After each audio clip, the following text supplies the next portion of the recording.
फैसले के मुताबिक जैसे मदरसा अभी तक चल रहे थे वो एज इट इज चलते रहेंगे।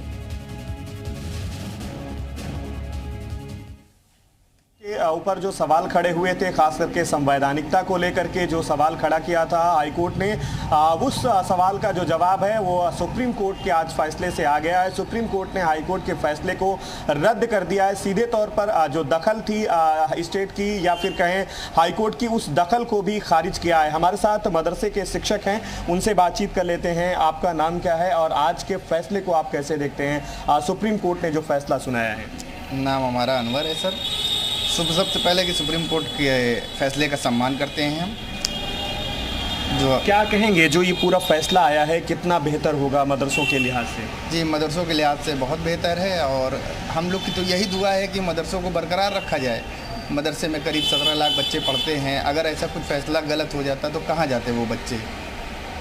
यूपी में जो मदरसे हैं अब उन पर तो दिक्कतें ख़त्म हो गई। आने वाले दिनों में इस फैसले का क्या इम्पैक्ट होगा, कितना असर मानते हैं आप? जी, यूपी में दिक्कत खत्म हो गई। आने वाले फैसले में बस यही है कि मदरसे को बरकरार रखा जाए और जितनी अच्छी से अच्छी, अगर कोई दखल होता है तो दखल ये कर दे कि जितनी अच्छी से अच्छी। आपके पास तुषार भी लगातार हमारे साथ बने हुए हैं। तुषार, आपके आसपास लोग मौजूद हैं, जरा उनसे रिएक्शन लीजिए।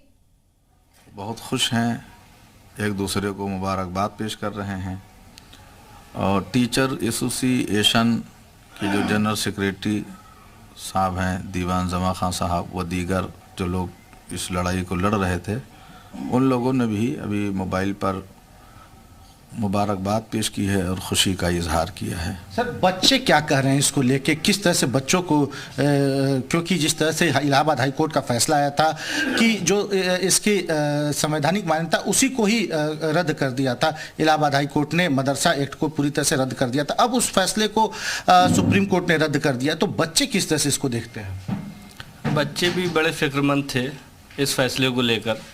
जो सुप्रीम कोर्ट में मामला चल रहा था, हाई कोर्ट के इस फैसले को, बच्चे भी बहुत खुश हैं और सभी लोग बहुत खुश हैं। मदारिस अरबिया के सभी टीचर, सभी बच्चे बहुत खुश हैं और एक दूसरे से खुशी का इजहार कर रहे हैं, मुबारकबाद पेश कर रहे हैं।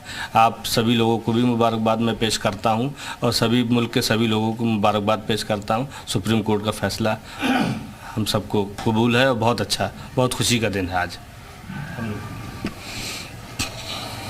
तो मदरसा एक्ट को संवैधानिक मान्यता दे दी गई है और हमारे साथ हमारे सहयोगी अतीक भी जुड़ गए हैं। अतीक, आपके पास क्या रिएक्शंस मिल रहे हैं वहां से? इलाहाबाद हाईकोर्ट का फैसला रद्द कर दिया गया है। बिल्कुल, सुप्रीम कोर्ट ने बड़ा फैसला सुनाया है। इलाहाबाद हाई कोर्ट का जो फैसला था रद्द कर दिया गया। जो मदरसे अभी तक संवैधानिक चल रहे थे वो संवैधानिक रहेंगे और संवैधानिक नहीं रहेंगे। हमारे साथ मौलाना साहब मौजूद है, खलील सफी भाई साहब। अभी तक जो फैसला हाई कोर्ट का रद्द कर दिया है सुप्रीम कोर्ट ने, आज फैसले को कैसे देखते हैं? और जरूरत भी थी क्योंकि लाखों बच्चों के भविष्य सवाल चल रहा था। नहीं, हम लोग ऑनरेबल सुप्रीम कोर्ट के इस फैसले को वेलकम करते हैं, उसका स्वागत करते हैं, जिसमें कि सुप्रीम कोर्ट ने उत्तर प्रदेश मदरसा एक्ट को कॉन्स्टिट्यूशनल करार दिया है और इलाहाबाद हाई कोर्ट के उस फैसले को रद्द किया है।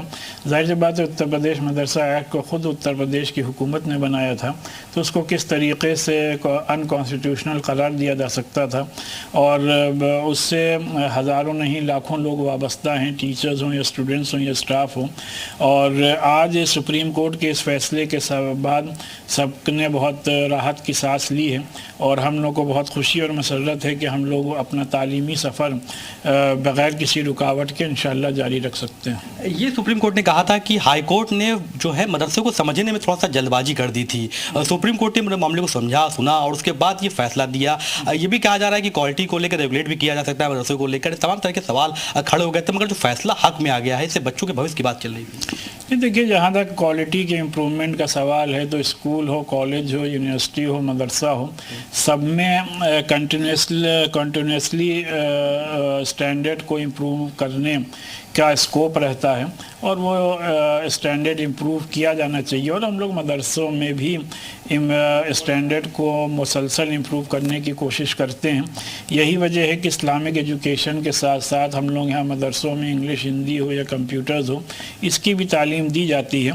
तो लिहाजा और आप सब ये भी जानते हैं कि हम हर शहरी को ये हक़ हासिल है आर्टिकल 30 के तहत कि अपने हिसाब से अपने इंस्टीट्यूशंस को कायम करें और मुल्क के कानून के दायरे में रहते हुए उस वहाँ पे तालीम दी जाए। और ये मदरसे आज से नहीं सैकड़ों सालों से अपनी जिम्मेदारी को निभा रहे हैं। यही सवाल खड़ा किया गया था कि मदरसों में जो बच्चे पढ़ते हैं उसमें सिर्फ अरबी उर्दू पढ़ते हैं, मगर ये माना नहीं जाता कि तमाम ऐसे मदरसे जहाँ हिंदी उर्दू पढ़ाई जाती है। यही दलील रखी गई थी, इसी पे फैसला आया था। इंग्लिश मीडियम स्कूलों में आमतौर पर इंग्लिश हिंदी पढ़ाई जाती है, वहाँ पर आमतौर पर अरबी और उर्दू नहीं पढ़ाई जाती है। उसी तरीके से मदरसों में आमतौर पर जो बेसिक एजुकेशन है वो ज़ाहिर सी बात है उर्दू और अरबी में होती है, लेकिन एज इंग्लिश है, कंप्यूटर्स है, साइंस है, ऐसा सब्जेक्ट ज़रूर पढ़ाया जाता है। ये भी एक सवाल खड़ा सकता है कि जो मदरसे अभी तक बताए गए थे कि अवैध बताए गए थे, उनको भी सरकार मान्यता दी जाए, क्योंकि ऐसे मदरसे काफ़ी पड़े हुए हैं जिनकी मान्यता रोकी गई है, रुकी हुई है। नहीं, ऑलरेडी कई मदरसे। ठीक है, अतीक आप बातचीत जारी रखिएगा। और इस वक्त हमारे साथ सैयद शहाबुद्दीन बरेलवी जी जुड़ गए हैं। सर, आपसे मैं समझना चाहूंगी ये जो सुप्रीम कोर्ट की तरफ से फैसला सामने आया है इसको किस तरीके से आप देख रहे हैं, क्योंकि एक जो संकट खड़ा हो गया था मदरसों के